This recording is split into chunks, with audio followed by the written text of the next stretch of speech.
राधे राधे दोस्तों, स्वागत है आप सभी का मेरी आज के एक नए वीडियो में। तो चलिए आज के वीडियो की एक नई कथा शुरू करते हैं। एक ब्राह्मण निर्धनता के कारण बहुत दुखी था। जहाँ कहीं भी वह सहायता मांगने जाता सब जगह उसे तिरस्कार मिलता। वह ब्राह्मण शास्त्रों को जानने वाला व स्वाभिमानी था।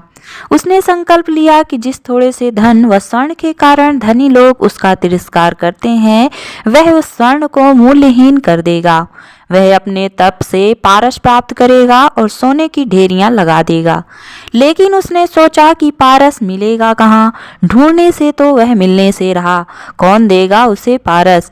देवता तो स्वयं लक्ष्मी के दास हैं, वह उसे क्या पारस देंगे? ब्राह्मण ने भगवान औघड़दानी शिव की शरण में जाने का निश्चय किया। जो विश्व को विभूति देकर स्वयं भस्मारंग लगाते हैं, वे कपाली ही कृपा करें तो पारस प्राप्त हो सकता है।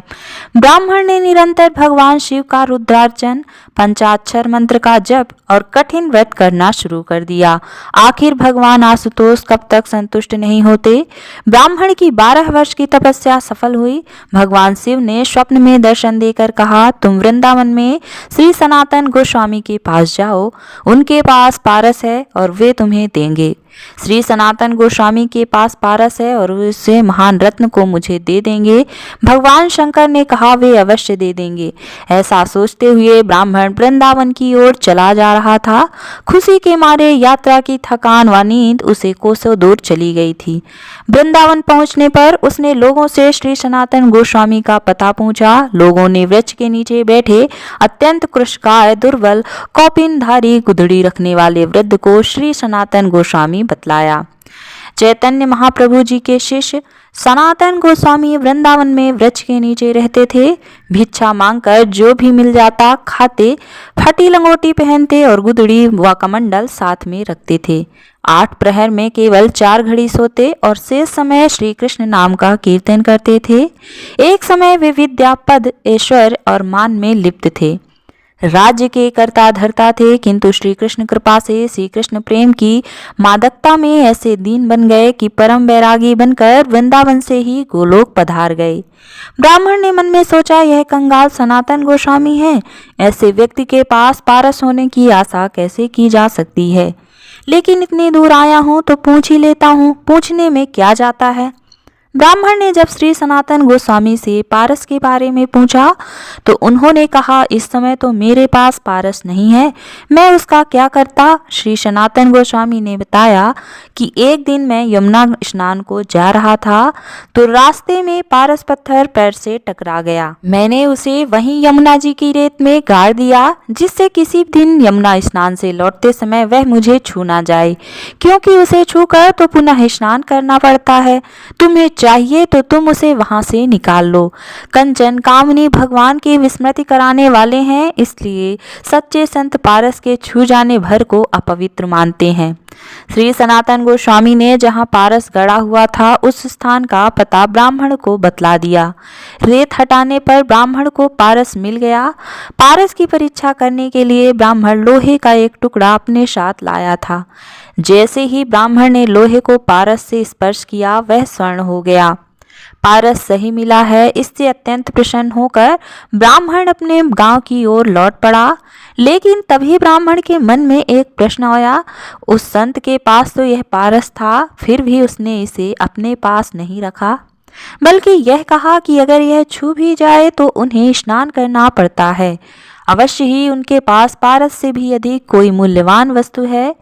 ब्राह्मण लौटकर श्री सनातन गोस्वामी के पास आया और बोला, अवश्य ही आपके पास पारस से भी अधिक मूल्यवान वस्तु है, जिसके कारण आपने उसे त्याग दिया।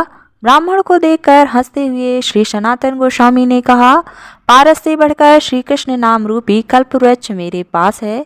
पारस से तो केवल सोना ही मिलता है, किंतु श्री कृष्ण नाम सब कुछ देने वाला कल्पवृक्ष है।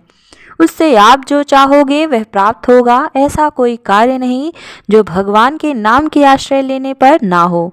मुक्ति चाहोगे मुक्ति मिलेगी, परमानंद चाहोगे परमानंद मिलेगा, ब्रजरस चाहोगे ब्रजरस मिलेगा। श्री कृष्ण का एक नाम सब पापों का नाश करता है। भक्ति का उदय करता है, भव सागर से पार करता है और अंत में श्री कृष्ण की प्राप्ति करा देता है। एक कृष्ण नाम से इतना धन मिलता है, यह सुनकर ब्राह्मण ने सनातन गोस्वामी जी से विनती की, मुझे आप वही श्री कृष्ण नाम रूपी पारस प्रदान करने की कृपा करें। श्री सनातन गोस्वामी ने कहा, उसकी प्राप्ति से पहले आपको इस पारस को यमुना में फेंकना पड़ेगा। ब्राह्मण ने यह गया पारस कहते हुए पूरी शक्ति से पारस को यमुना में दूर फेंक दिया। भगवान शिव की दीर्घकालीन तपस्या व संत के दर्शन से ब्राह्मण के मन व चित्त निर्मल हो गए थे। उसका धन का मोह समाप्त हो गया और वह भगवान की कृपा का पात्र बन गया। श्री सनातन गोस्वामी ने उसे श्री कृष्ण नाम की दीक्षा दी। वह श्री कृष्ण नाम जिसकी कृपा के एक कण से करोड़ों पारस बन जाते हैं। नाम रूपी पारस से तो सारा शरीर ही कंचन का हो जाता है। श्री कृष्ण वचन जो मेरे नामों का निरंतर गान करके मेरे समीप प्रेम से रो उठता है, अपने आप को हमें शरणागत कर देता है। जिसने एक बार श्री कृष्ण नाम का स्वाद ले लिया, उसे फिर भव सागर से डूबते हुए प्राणी के लिए वह नौका है। मोक्ष चाहने वालों के लिए सच्चा मित्र है। मनुष्य को परमात्मा से मिलाने वाला सच्चा गुरु है। अंतःकरण की मलिन वासनाओं के नाश के लिए दिव्य औषधि है। यह मनुष्य को सुख से सुखदेव बना देता है।